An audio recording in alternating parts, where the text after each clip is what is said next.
Hello and welcome to the Arise interview, where we take time to reflect on the big stories from the news and on the fortunes and affairs of the world in an hour of conversation with commentators, analysts and thought leaders. I'm Charles Aniagolu. Coming up in the next 60 minutes, France raises a security alarm across West Africa, warning that militant jihadist groups in the Maghreb and Sahel region are urgently and dramatically expanding into other areas, most notably with a focus on Ivory Coast, the Republic of Benin and the borders of Nigeria, Niger and Chad. And chief among the militant groups on the march to West Africa is Al-Qaeda in the Maghreb, which has been growing its presence in the Sahelian region. So how much of a threat does that make the group? We'll have assessment from two top international security and defense analysts in a moment. And later, a tweet from the pop star Rihanna to her 101 million followers about the farmers' crisis in India is raising hackles in government circles there. But it's attracting massive support from people in India and around the world, as well as from the climate activist Greta Thunberg and Nina Harris, the niece of the US Vice President. So how much of an additional challenge is this Rihanna intervention presenting to the Indian Prime Minister Narendra Modi, who is struggling to manage the farmers' crisis? We'll speak to our correspondent who's across the story coming up. Now, this week, France's top spy chief has warned that militant jihadist groups in the Maghreb and the Sahel are pursuing expansion into the Gulf of Guinea with a focus on Ivory Coast and Benin and the borders of Nigeria, Niger and Chad. In a rare public appearance, Bernard Emy, head of France's General Directorate for External Security, revealed intelligence purportedly showing a meeting between top commanders from the Al-Qaeda in the Islamic Maghreb terror group.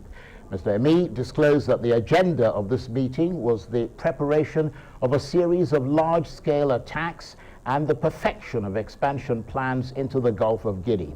Correspondents say that Mr. Emy's appearance in public, as well as the decision to make a presentation involving intelligence that France's spy agency had gathered, is somewhat rare and underscores the seriousness of the situation. In effect, France is raising a security alarm for West Africa and the Sahel.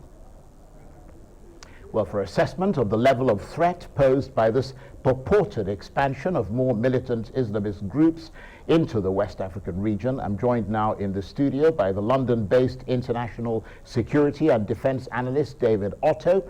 And in a moment, I'll also be joined via Cisco WebEx by the West African defense and security analyst Dr. Kabiru Adamu, who is also chief executive of Beacon Consulting, a security firm based in the Nigerian capital, Abuja. But let me start with you, David. Thank you very much indeed for coming in. Thank you, John. First of all, how significant and influential is Al-Qaeda in the Islamic Maghreb? That's their name. I understand it's really grown its presence in the Sahelian region.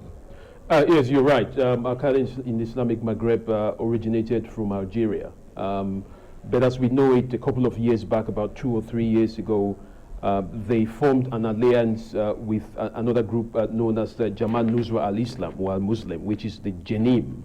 So there is a lot more of a coalition that AQIM is one of the factions within that coalition. They control the Sahelian region. They are part of the group that liaises with Boko Haram, the Sheikh House faction. Significantly, they are one of the the founders of jihadist activities within the sub-Saharan Africa, but also particularly coming down from North Africa towards the Sahel. So they are much of one of the biggest factions that does exist and has been threatening and causing havoc in the Sahel region. So if there is a claim that they are causing menace, this is not a new thing. Especially when you look at the countries that have been mentioned. Benin Republic borders with Nigeria, also has links with the Liptako Goma region, directly with Niger Republic, where the boundaries are very wide and open for these movements, for these groups to really sneak into these countries. And you're also aware that Benin is part of the multinational joint task force, although not very active in terms of numbers. So the report that Al-Qaeda has, AQIM has interest within these regions is nothing that is new. I don't think it will cause a significant scare to these governments that have been mentioned, unless they have been ignoring the fact that these groups have access already within these states. If you look at the boundaries, where Togo is, you would realize very quickly that these regions are being used as sleeper cells already. So this shouldn't be new to the Togolese government. It shouldn't be new to the Beninois government. It shouldn't be something that Nigeria should really worry about, but take note of if there is any increase in capacity. Because I understand from this report that this group or this legion of groups have been moving southwards, growing in number towards the Gulf of Guinea, particularly in places like Burkina Faso. As you correctly pointed out, they've been in those places, but they're expanding their positions there. But it's also sending more fighters to the borders of Nigeria, Niger, and Chad. Does that make the group more of a threat, given that? It depends on why these groups are moving towards these borders. There are instances where you would see movement of jihadists across regions when they are being battered by security forces in other regions. So particularly if we see a movement of Jenim, which is being threatened also by the ISIS, the Islamic State of the Greater Sahel, the ISIS. That's a good point, because I understand there's quite a bit of competition. Yes, there is competition between them in terms of terrain and who owns what particular area. So turf wars. Turf wars. So there's you could see that this could be a movement, for geographical space, but it should bother countries that have no strategy at the moment to really look into what is it that has changed over the years, and if there is anything to do. Remember Ivory Coast, that has been mentioned. They had this attack in the Grand Bassam, which was quite devastating. The political situation in Ivory Coast is not very stable. The government is going to be very worried if it hears about some kind of incursion by these groups in a much more deeper way than they thought before. So I think one needs to really understand the context of why they are moving, in order for one to be able to evaluate the impact that this could cause. It could just be a balloon effect, where they've been driven from one region and they're going to another, but which is, of course, still a problem. Yeah, I mean, it would be a problem for people who are in the new region, won't it? But the other revelation, I mean, there are a series of revelations. There are financial implications of their moving around and that sort of thing, and we're going to get into it later on. We have the benefit of your analysis for 45 minutes, so we're very grateful to you for that. But France is also raising this security alarm and warning, because apparently Al-Qaeda in the Maghreb are not only looking at the Gulf of Guinea, they're also apparently looking for opportunities to use the Sahel and countries with sort of coastal coasts as a platform to launch attacks in Europe.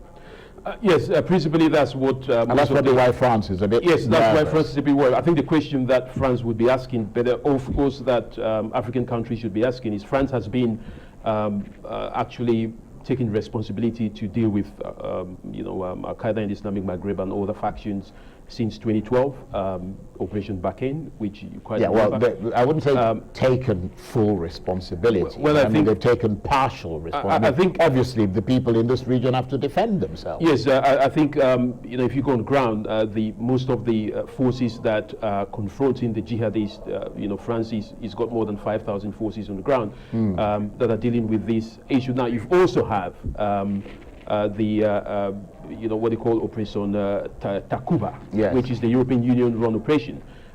Britain has also sent 300 forces to Gao, which is the Liptako Goma region. So, I mean, my worry is, what are these countries doing for this number of years, and why are they giving this kind of information for everybody to have it? Well, as you know, that there's been a lot of political pressure in France. There's been, I mean, the French president has basically come out to say that Operation Barkhane isn't quite working. And so there seems to be growing political pressure for them to consider possibly either refocusing the operation or perhaps to some extent abandoning? I think Operation Barkhane has had a very bad report card in dealing with the jihadists in the Sahel. Now the question is whether France really should be the one doing all this. I believe the African Union should take responsibility. Absolutely. They haven't done that. The Malian government is very fragile. Remember the recent coup d'etat.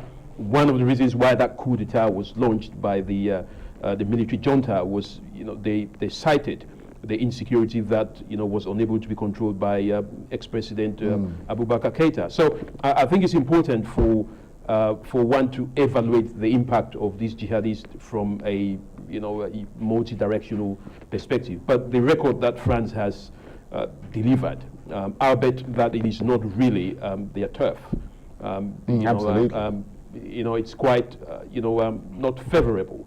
Now, if they are saying that there is a continuous movement or a balloon effect of these groups moving across countries like Ivory Coast and then it's partly because of their failure. Yes, then I think they should have envisaged this. Normally, when you're confronting these jihadist movements, you've got to think about where they are going to go next, and try and block those passages. So, why they are saying this is perhaps a political move rather than one that is to do with strategy. Okay. Stay with us. It's absolutely brilliant talking with you, and we want to talk with you some more. And hopefully we'll be joined by Dr. Kabiru Adamu. You're watching the Arise interview. Plenty more still ahead as we continue our chat about the purported expansion of Al-Qaeda in the Maghreb and other militant Islamist groups into the West African region. Stay with us.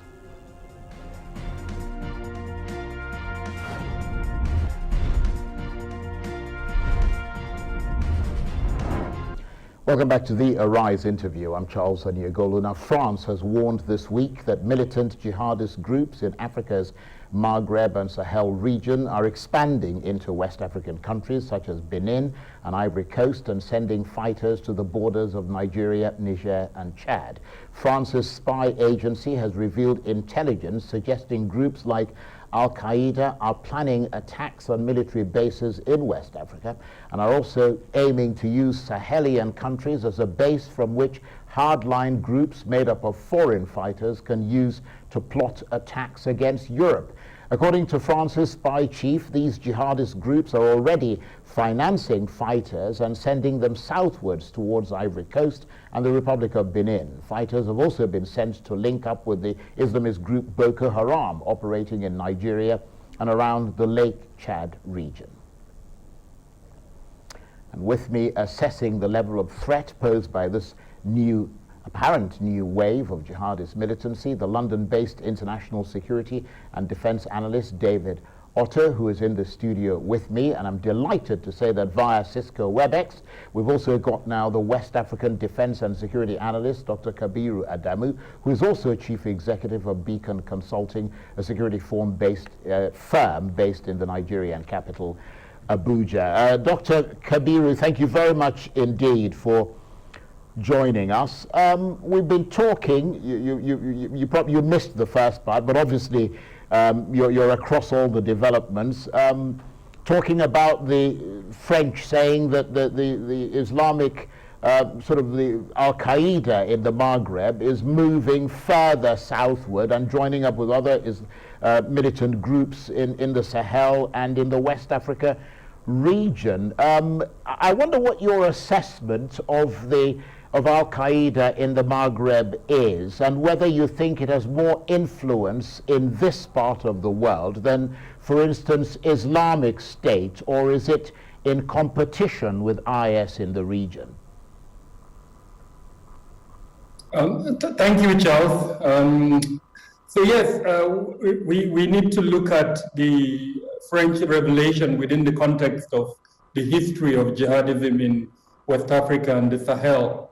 Al-Qaeda was active in the Sahel and West Africa before IS emerged. Of course, we know that the Islamic State is actually an offshoot of Al-Qaeda. And so to that extent, it's a more grounded group, even though the ideological interpretations that Islamic State came with seem to have been more appealing to jihadists than Al-Qaeda. And so the expansion of the Islamic State sort of overtook that of Al-Qaeda. But then given recent developments and the fact that the Sahel, almost all the sources that are available, including that of the US, of course, British and several other independent sources have agreed to the fact that the Sahel is being looked at by the jihadist world, as it were, as a new safe haven, especially after the collapse of Iraq and Syria, their bases, as it were, in those two countries.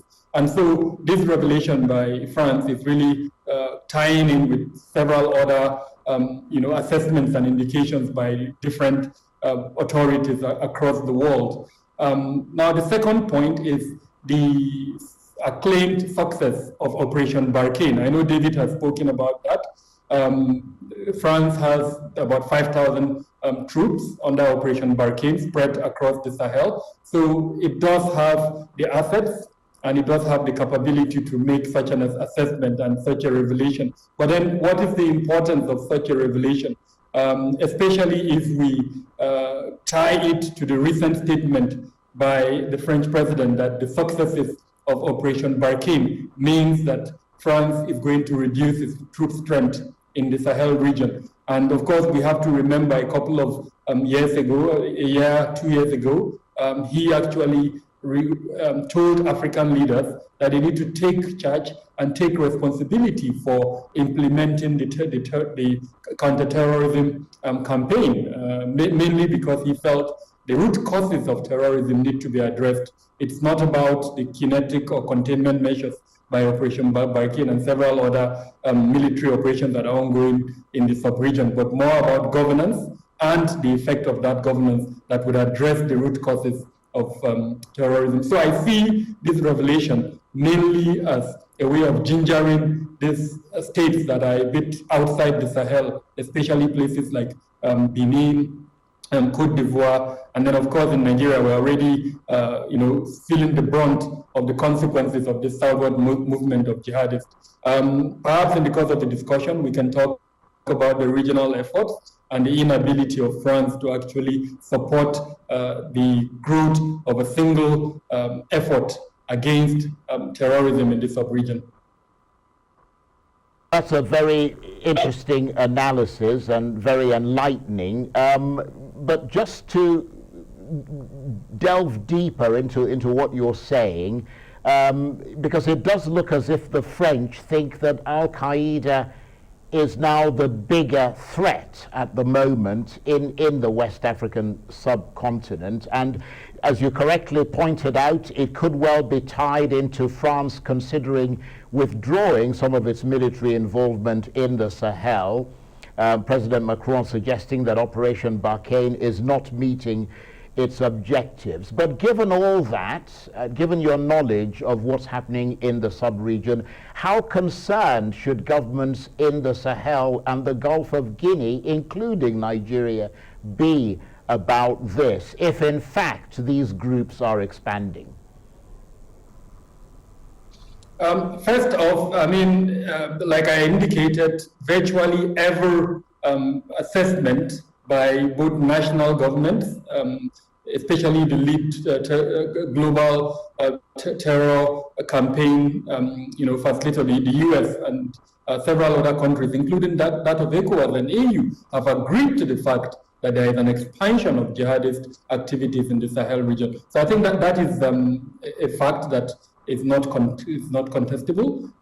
But then we also know that there has been an attempt by especially the regional multilateral body, which is ECOWAS, to bring the various countries together and then come up with a joint collaborative effort at addressing the terrorism consequence within the region. Now, having said that, unfortunately, the funding capacities of most of the countries is limited. And so if, for me, the essence of really all of this is that it's an existential challenge to some of these governments. If we look at the consequences of terrorism in places like Mali, Some analysts have tied the coup to the effects of the inability of the government to address this terrorist challenge. And so even countries like Burkina Faso and as well as Nigeria could be facing an existential challenge if they allow this issue to grow further.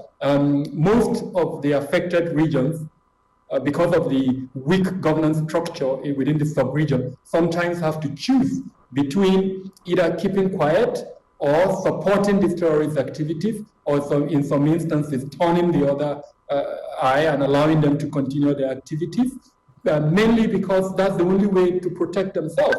If they resist these terrorist activities, either recruitment or supply channel, acquisition or whatever we want to call it, or even funding flow protection, then the likelihood that these groups are going to attack them, because frankly, the governments don't have the capacity and capability to protect them. So it's really one of an existential challenge that, if not managed properly, would definitely affect the ability of the sub-region to maintain its current status and growth projections. So that's, I think, the major interest with which this report, this revelation by France should be looked at. Of course, if you talk to Anglophone countries like Nigeria, they are likely to remind us of the inherent, I would say, lack of trust between sometimes this projection by France and their national interest. Well, we're going to come back in a minute, Dr. Kabiru there, and of course to you, David, but you're watching the Arise interview. Plenty more still ahead as we continue our chat about the purported expansion of Al-Qaeda and other militant Islamist groups into the West African region. Stay with us.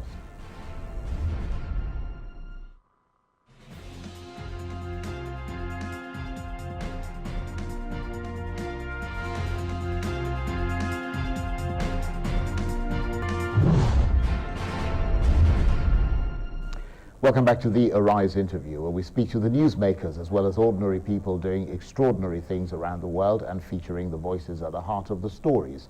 I'm Charles Anyegolu. Now, France is warning that militant jihadist groups are expanding from the Maghreb deeper into the Sahel and the West African region. Part of the reason for the spreading jihadist activity, according to security experts, can be linked to their need to protect and expand their financial flows, supply chains, and recruitment opportunities. There's a big trade, for instance, in motorbikes used by Islamist fighters, and the bikes are usually imported to Nigeria and reach Burkina Faso and Mali via Benin and Togo. Intelligence experts say it's the same for flows of fuel and fertilizer used for explosives, as well as illicit gold mining, cattle rustling, and the use of markets in coastal countries to sell the proceeds to secure cash. They say that given the level of threat posed by this jihadist expansion, it's time for a major review of the security apparatus across West Africa. And with me assessing this new wave of jihadist militancy, the London-based international security and defense analyst David Otto, who's here in the studio, and via Cisco WebEx, the West African defense and security analyst Dr. Kabiru Adamu, who's also chief executive of Beacon Consulting, a security firm based in the Nigerian capital, Abuja. Gentlemen, thank you for staying with me. Let me come to you, David, because you made a very interesting point before Dr. Adamu came on board. You were suggesting that the biggest problem in the Sahel is that many states are deeply contested and their governments are essentially seen as illegitimate. And so this is a ripe context for recruitment to radical groups, including Al-Qaeda as well as Islamic State in the region. Yeah, that's very correct, Charles. I think what you can also read from the message that the French government is passing through is perhaps a strategic communication to disrupt the relationship that Al-Qaeda has with Islamic State. By saying that AQIM, for example, is expanding, that will piss off the Islamic State, and they will find that very funny because they are contesting in terms of space, but also in terms of prominence. So to inspire some rivalry so between because that is what turf wars, yes, right. turf wars, between Al-Qaeda and ISIS, especially in the Sahel. But what message do you take from this? If I were other countries, for example, like Nigeria, which I think this message is probably directed to you. I mean, there are two kinds of messages, one that is direct and one that is indirect. I think this particular instance is an indirect message to the Nigerian government in terms of, mentioning Benin, which is very close to the Nigeria, but also mentioning Ivory Coast, which is the Liptako Goma, perhaps as a distraction.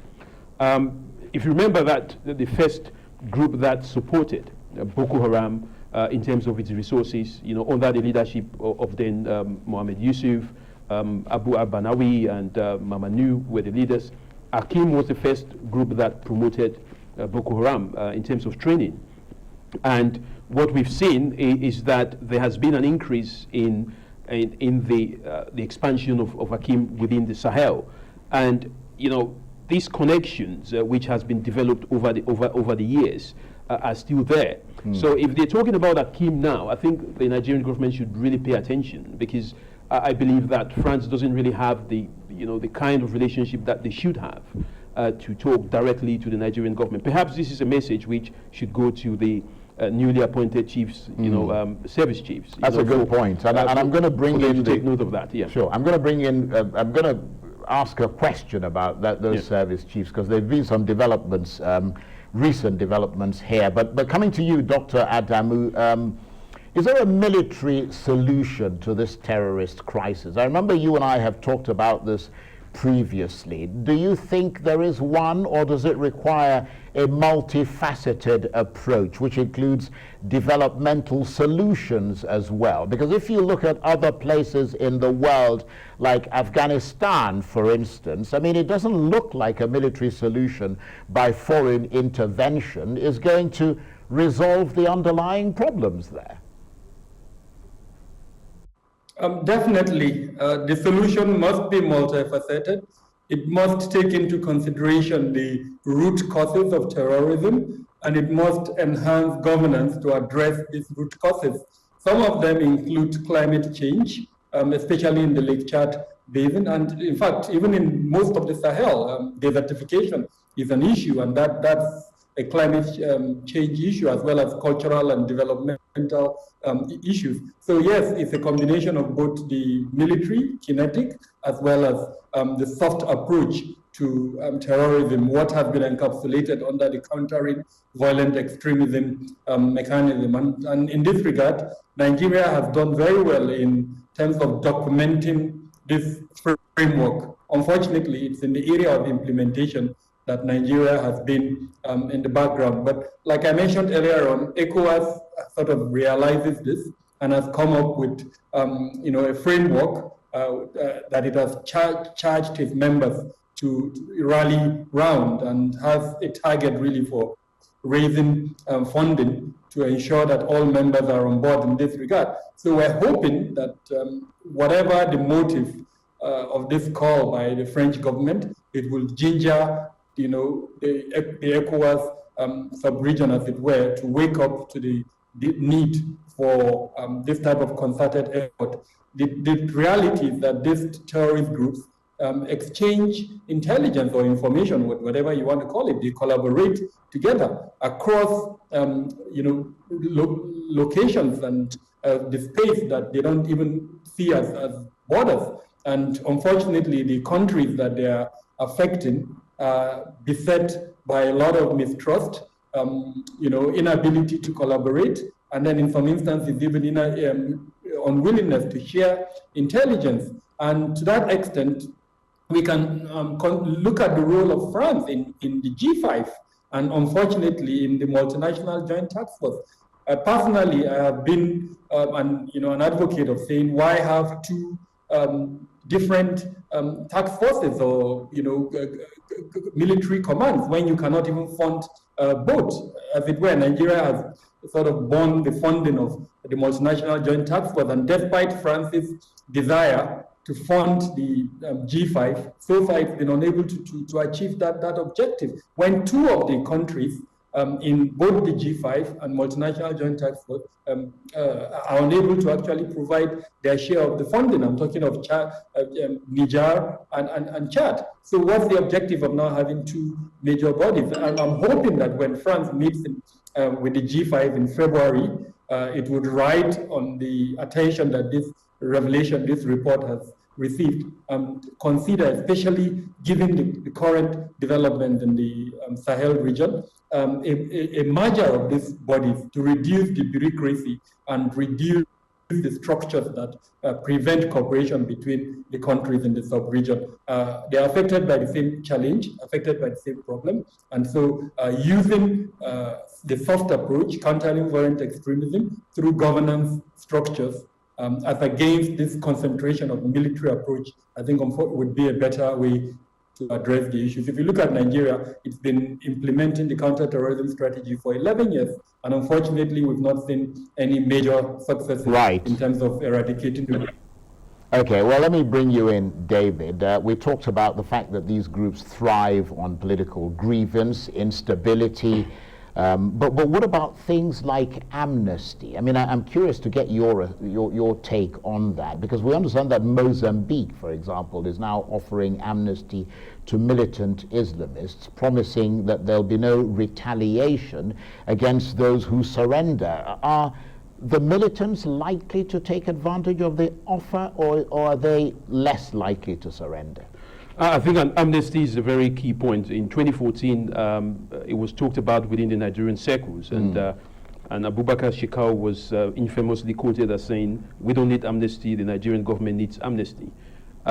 So it all depends on the discussions that are had between the government and the group in question. Right. There is this famous talk say of we don't talk to terrorists. Which is completely, not realistic. Amnesty will have to depend strictly on what is being agreed upon, and if there is any effectiveness in achieving some kind of a sustainable solution to that. I don't find it to be a blanket solution. It has to be specifically discussed, between the government in question, even if it's the government of Nigeria or the Mozambican government. With the group that is in place now. What happens with globally labeled organizations like Al-Qaeda or the Islamic State, as the case is in Mozambique, is that they don't really have the decision to go for an amnesty deal with the government. Ideologically, that decision comes from the Islamic State of Iraq and Syria, the core Islamic State.